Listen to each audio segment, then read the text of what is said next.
Greetings, guys. This is Savi Wildman Hall, and in today's video, coming to you from Guadalajara, Mexico, our topic is what activities can a regular, everyday guy who's not going to join the military, doesn't have plans to join the military, but what activities can you do to make you feel like a fucking Navy SEAL?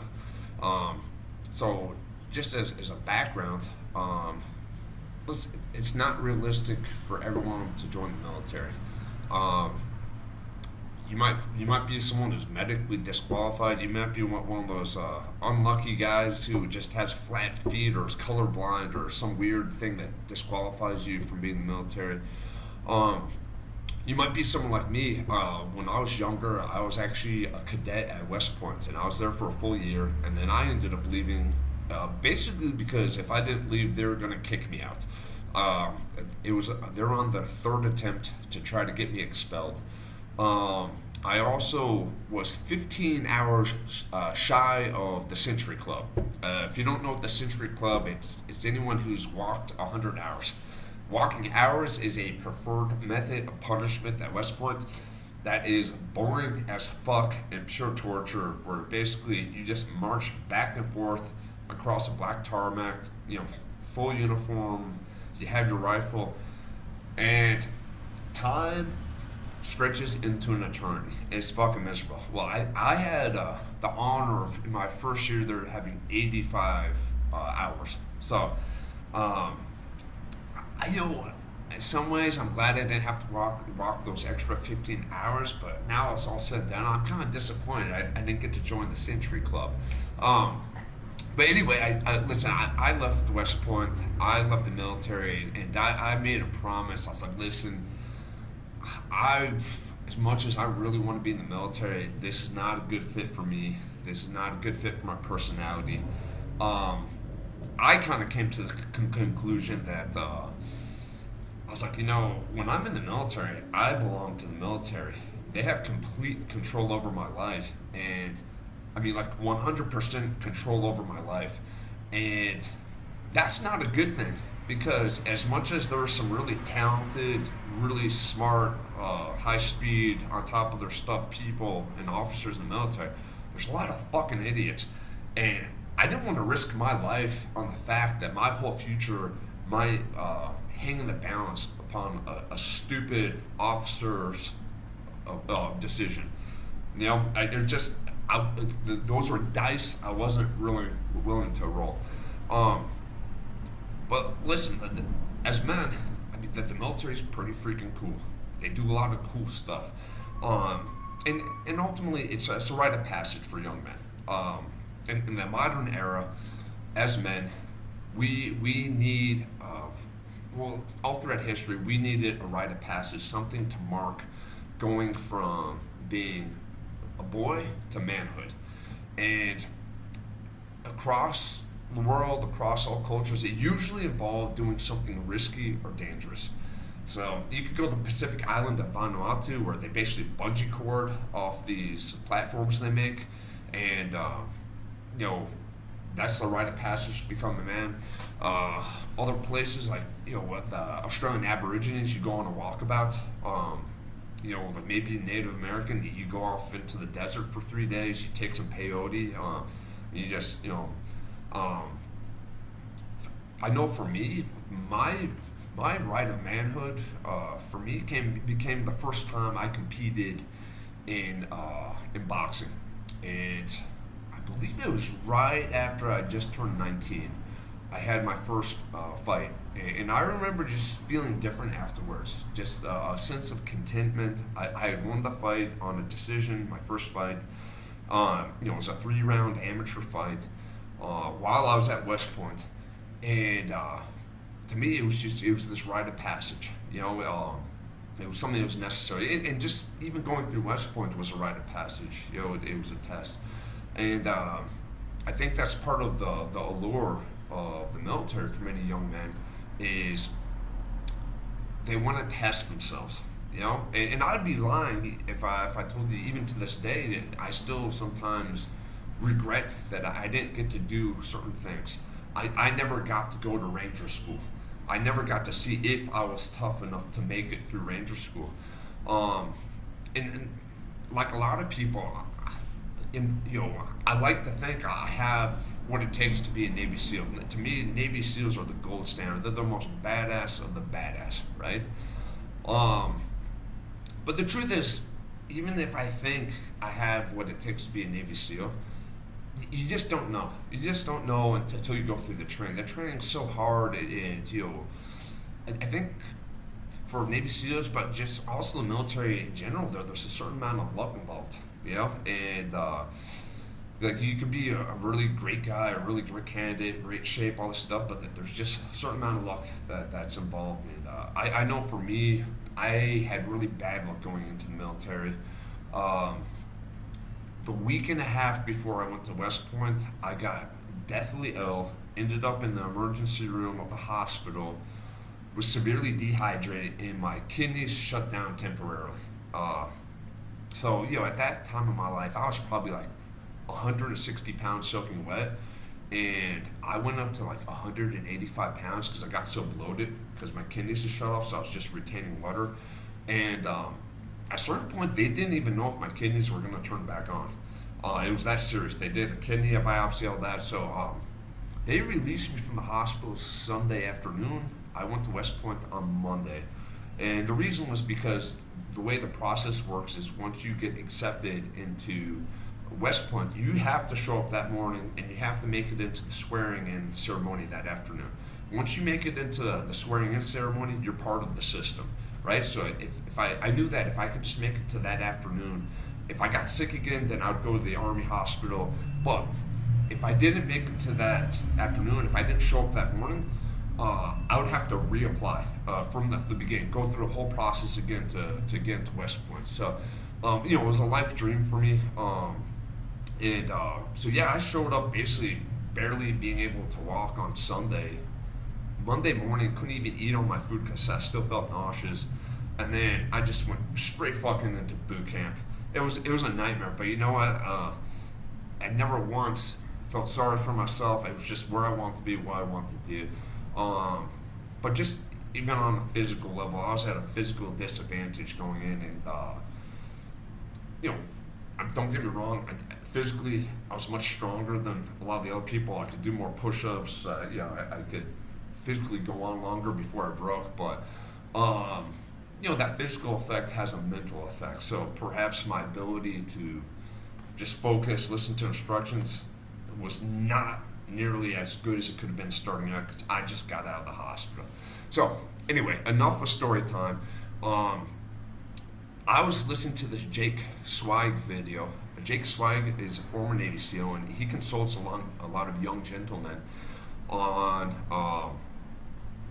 like young gentlemen who want to go into the SEAL teams, and he gives them an honest appraisal, right? And he won't bullshit them, and it's really interesting to listen to his advice, listen to what he tells these young men, And one of the videos I watched recently, he was talking to this guy who wanted to go into the military, but he had already graduated college. He had a really successful career in cybersecurity. And he didn't come across as like a tough kid. He came across as like a very smart, talented kid, but I think he was 5'4", completely overweight. I think he was like between 204 and 230 pounds at 5'4". And basically the advice that Jake Swag, the former Navy SEAL, gave him as he's talking to him, he said, "Listen, man, I wouldn't join the military. You're making $100,000 right now at 24 years of age. You have the potential to make so much more money. You could still work for the government, but just what are you doing going into the military?" And he told him, he's like, "Listen, I just think you need to prove something to yourself, something, your identity, and I don't think joining the military is the way to do it." And then he's like, I think you need to just get out there and go skydiving. He's like, you need to play some paintball, get that rush in, go to the gun range, shoot some guns. You don't need to join the military to get your rocks off, right? Like, you can still be a man without joining the military. So that's what inspired this video. I was like, dude, what a cool idea. Like, what activities are there for just regular civilian guys that they don't really want to join the military, or it's not really a good idea for them to join the military. But they're still interested in the military. They're still interested in kind of doing cool, extreme stuff.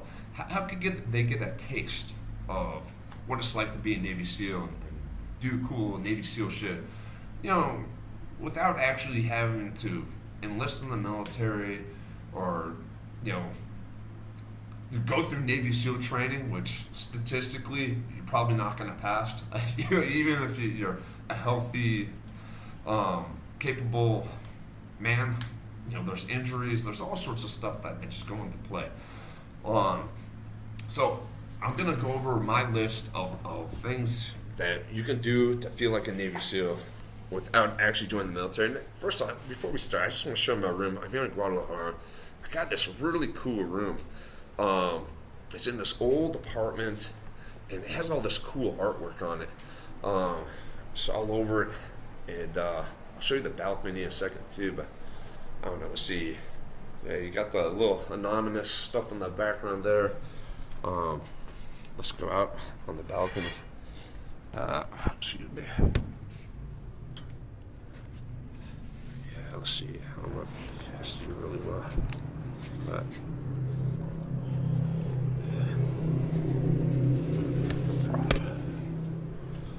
yeah, just kind of interesting. We're here in Mexico, and yeah, man, I'm just gonna put this back down.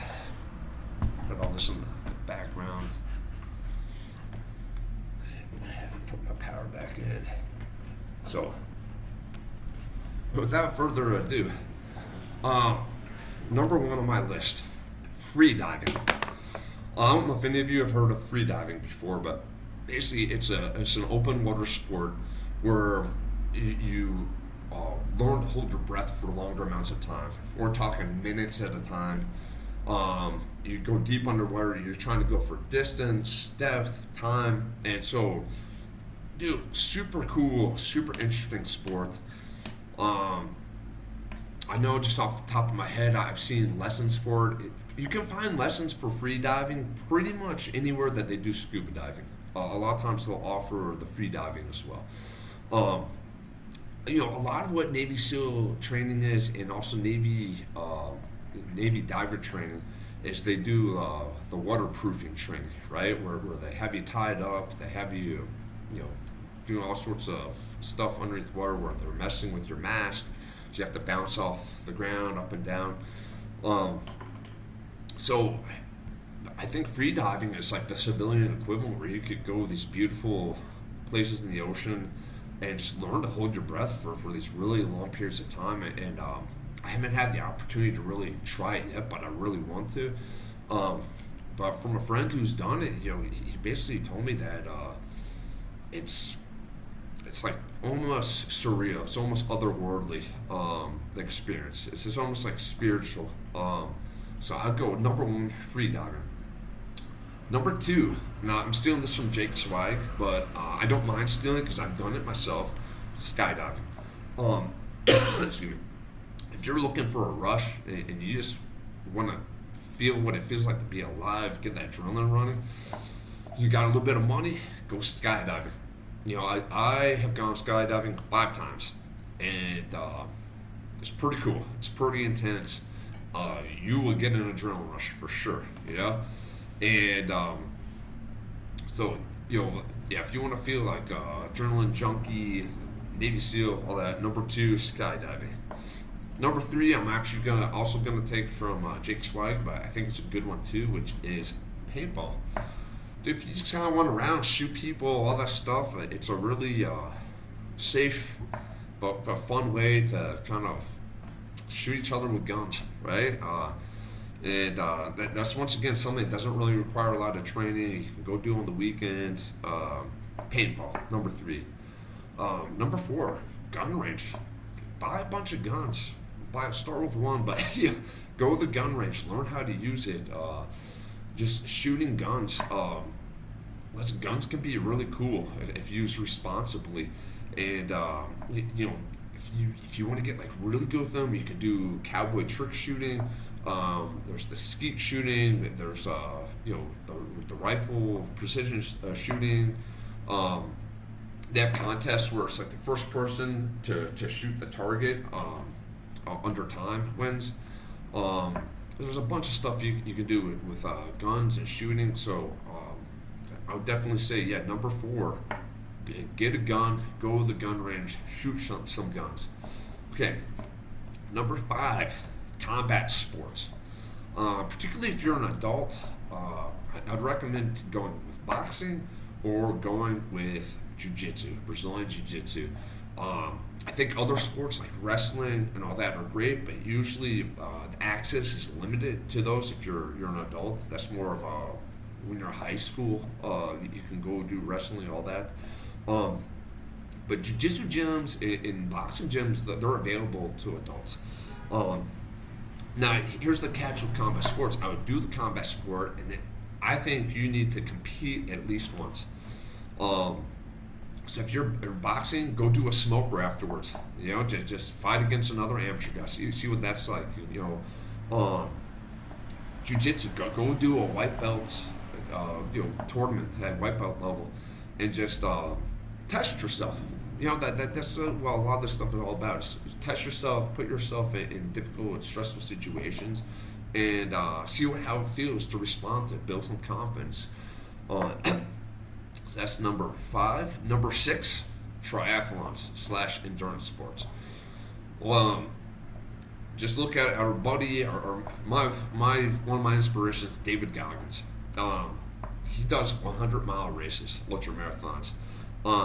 You don't need to run 100 miles to feel like a Navy SEAL. I would say just doing a regular marathon is going to push you past your limit. I say this once again, I ran a marathon before. I thought I was going to die. It was literally just one of the toughest things I'd ever done. So I say, do triathlons, do marathons, do any type of long distance endurance sport. It could be cycling, swimming, hiking, any type of racing like that. Essentially, you're going to get into that discomfort zone where you have to be uncomfortable for long periods of time, hours on end potentially. And that's going to build a lot of that mental toughness. It's going to test you in a way that maybe that you need to be tested. Maybe you didn't get to be tested going through the military. Well, this is a way you can test yourself and find out what you're really made of. So I highly recommend endurance sports, triathlons, marathons, any type of endurance racing, endurance sport. Number 7. I kind of lump these two together, but I think they're both extreme sports and really cool, which is parkour and or rock climbing. You're doing potentially dangerous, risky things, but with skill. Calculated risk, and I think both of them are just cool as hell. If you can climb up, whether it's a building or a steep rock face, or like parkour, if you can get around urban obstacles, that's some really badass, cool stuff. So I'd say definitely number 7, parkour / rock climbing. Number 8, I have doing like an evasive driving course. So this is kind of like a defensive driving course, but not a typical defensive driving. This is more like if you have a bunch of hijackers on the road, how do you do a donut? How do you do evasive movements with the car? And then this type of stuff is usually taught in bodyguarding courses, like executive bodyguarding courses. They'll usually spend a day or two on this type of evasive driving. Once again, some really cool stuff. Definitely would be awesome to learn. So I'll add that to the list. Number 9, do a survival course. You could do a jungle survival course. You could do like an outdoor survival school out in Utah, out in the woods, out in Alaska. But just any type of survival school. Once again, you're going to learn some really cool, valuable skills, and it's going to be really tough. It's going to mentally and physically test you, and you're going to gain some confidence after you test yourself and get through it. And then the last thing I have on the list is ice water swimming, cold water swimming, slash Wim Hof. Many of you probably heard of Wim Hof, the Iceman. The guy's awesome, just complete badass. You don't need to take his course to become an Iceman. You know, a lot of people, they just want to pay money to get the easy results. And but if you study Wim Hof, he never took a course. He was just severely depressed. His wife committed suicide. He had 4 children, and as he says it, he went into the cold water and it healed him. You know, just I think it just activated that fight or flight system in him. It just shocked him out of his depression. And once again, I can say firsthand, I've done a lot of ice water swimming. By ice water, I mean I'm swimming extremely cold water. Like there could be snow out on the land, and I'm in the water, the ocean water swimming. And it takes some time for your body to adapt to it, but your body will adapt. Your metabolism will learn to go up. The fat in your skin will get a little bit thicker to kind of help you retain heat. Like trust me, you'll naturally just start breathing when you hit that cold water. What I used to do is when I get in the water, I would just start doing butterfly strokes until I stopped feeling like I was freezing to death. And usually after like 10 strokes at least, the heat, like the shock, will start to slowly go away. But yeah, I would recommend any type of cold water training. Now some people ask me like, oh, what about cold showers? Those are good. I'm telling you right now, it's not even close to being the same thing as actually getting in a cold body of water. So whether that's there's a bathtub or a lake or the ocean when it's really cold out, listen, when you actually get in the body of water, it just sucks the heat out so much faster than a cold shower. Cold showers are tough, right? I mean, they'll give you a shock too. It's a good place to start. But yeah, I'm telling you right now, yeah, you'll just like if you can find a lake or an ocean, that's the best. So that's my list. That's 10 things that I thought up that if you really want to just test yourself and do some man shit, be a little bit extreme, think about trying on those out. And what's cool about that list is some of them require a lot more investment. Like if you're gonna run a triathlon or a marathon, and that's going to require months of blood, sweat, and tears. It's going to be investment, but you're going to get more reward, right? Whereas if you're kind of just an average guy, maybe you're not in shape yet, you can still go do paintball. You can still go skydiving. So you can still go out and learn to shoot a gun. So some of them require more of a financial investment. Some of them require more of a time and effort investment. Some of them are easier to get into. Some of them are harder. But think about any of these. I think they're pretty cool. So I'd love to hear what ideas you guys have, because this is honestly the list could be much larger. That there's a lot more things you could add to it. So in the comments, if you have any ideas of like what are some activities you could do to be, as the title says, feel like a Navy SEAL without actually joining the military, I'd love to hear it. And as always, thank you for tuning in. I'll catch you guys